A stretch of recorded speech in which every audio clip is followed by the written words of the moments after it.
তোমার রান্নাঘরের কাজ এখনো শেষ হয়নি? না না, ওই বেগুনিটা ভাজতে বাকি আছে। মিলি বাড়িতে আছে, মেয়েটা এত বেগুনি খেতে ভালোবাসে। ও শোন ছোট, তুই বরঞ্চ ভাতটা রেখে মিলিকে দাও, আমার কিন্তু এক্ষুনি হয়ে যাবে। মিলি দেখো সব ঠিক আছে। কি রে, এই এত মোটা মোটা করে বেগুনগুলো কেটেছিস? আর চম্পা কি রে, আমার ভালো লাগে না। এত মোটা মোটা করে কেন কেটেছে বুঝতে পারছো না? যাতে এরপর থেকে ওকে কাটতে না হয়, তুমি নিজে কেটে নাও। একটা কাজ যদি মেয়েটাকে দিয়া হয়। এই যা তো কড়াই তেল দে। তোর বাবা ভালো লাগে না। আরে বেসনগুলোটা কোথায় রেখেছিস? নিশ্চয় ওখানে রেখে এসেছিস। না পারি না আমি, কাণ্ডবল থেকে চম্পাকে নিয়ে পারবো। ওটা তুমি রান্নাঘরে রেখেছি, বেশ বেসন গুলে তার মধ্যে নুন লঙ্কার গুঁড়ো সব মিশিয়ে টিশিয়ে রেখে দিয়ে এসেছি, কিন্তু পাচ্ছি না তো। কপুর হয়ে উবে গেল নাকি গো? ঠিক। এই দি ভাই, না না না, আরে ঋষি তো এখনো বাড়িতে ফেরেইনি। আরে ও বেসন নিয়ে কি করবে বলতো? আচ্ছা তোমরা কি গো? হ্যাঁ, আমি কখন থেকে টেবিলে গালে হাত দিয়ে হাপিত্তিস করে বসে আছি, কোনো পাত্তা নেই। আরে বাবা কি করে করবো, বেগুনি ভাজতে গেলে কি কি কি কি হচ্ছে? কি হচ্ছে? এই কি হয়েছে? পাগলের মতো লাফাচ্ছিস কেন? আরে কি হয়েছে নাকি? আরে কি হয়েছে না বলবি তো? বলেছি পাগলের মতো লাফাচ্ছিস। তুমি তো তখন থেকে কি হয়েছে বলবি তো? কি হয়েছে? কি হয়েছে? তুমি বেসন দিয়েছো নাকি? হ্যাঁ? হে ভগবান, সর্বনাশ হয়ে গেছে। ওই বেসনের মধ্যে তো নুন লঙ্কার গুঁড়ো সব মিশানো ছিল। আরে আমি তুই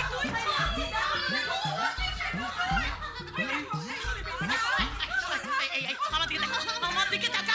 কে বলেছিল বেসনটা অন্ধ? অন্ধ হয়ে গেছিস? ছোট খুব সুন্দর আবার সামনে রে। কি হচ্ছে নাকি? আরে দেখছো মেয়েটা জ্বলে যাচ্ছে, তার উপর তুমি চেঁচামেচি করছো। চেঁচালে কি ওর মুখের জ্বালাটা কমবে বলো তো? না, বকবে না। ধুয়ে দাও, ধুয়ে দাও, মুখটা ধুয়ে দাও তো। আচ্ছা, ওই গোলাপ জলের শিশিটা কোথায়?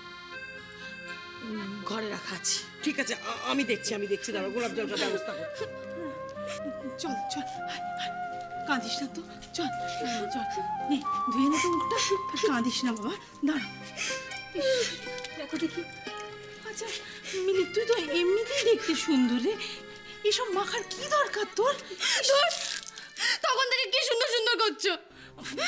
আমি তোর মায়ের মতো সুন্দর নই মিলি, যে মা আমার কখনো বিয়ে হবে না গো।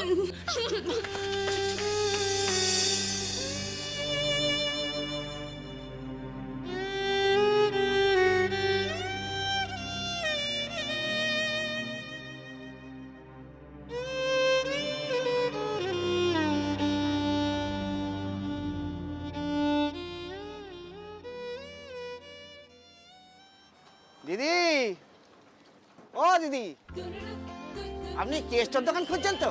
হ্যাঁ হ্যাঁ হ্যাঁ, আমি কেস্টো। ওই সুভাষদার জন্য নিশ্চয়ই হ্যাঁ হ্যাঁ বাড়ির ব্যাপার। হ্যাঁ। কিন্তু উনি কখন আসবেন কে জানে। ওনা না এই কোনো সময় জ্ঞান নেই। তা আপনি কি একটু চাটা খাবেন নাকি? না না ঠিক আছে। আচ্ছা ঠিক আছে, তাহলে বসো। এই তো এসে গেছে সুভাষদা। আপনি ফোন করেছিলেন? সরি ম্যাডাম, একটু দেরি হয়ে গেল।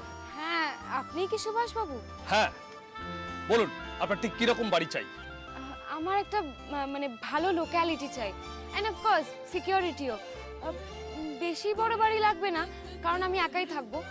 কিন্তু দাদা, আপনাকে কিন্তু খুব তাড়াতাড়ি বাড়ির ব্যবস্থা করতে হবে, কারণ আমার কলকাতায় থাকার কোনো জায়গা নেই।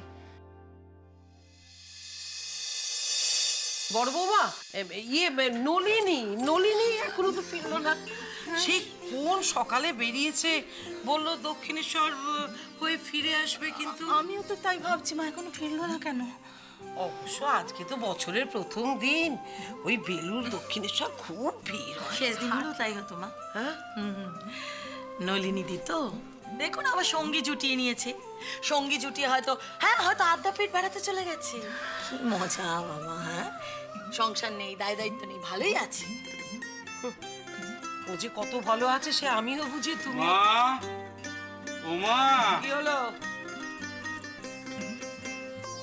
নলিনী দিদিমণি। এভাবে বলার কি আছে? আরে আয় না, দেখো। এই আমি না দক্ষিণেশ্বর থেকে একদম সোজা ওই সাধু মায়ের থানে চলে গেছিলাম। খুব খুব জাগ্রত থান, জানিস তো? মাসিমা, মাসিমা জানো, হাতে নাতে ফল পাওয়া যায় একদম। মাসিমা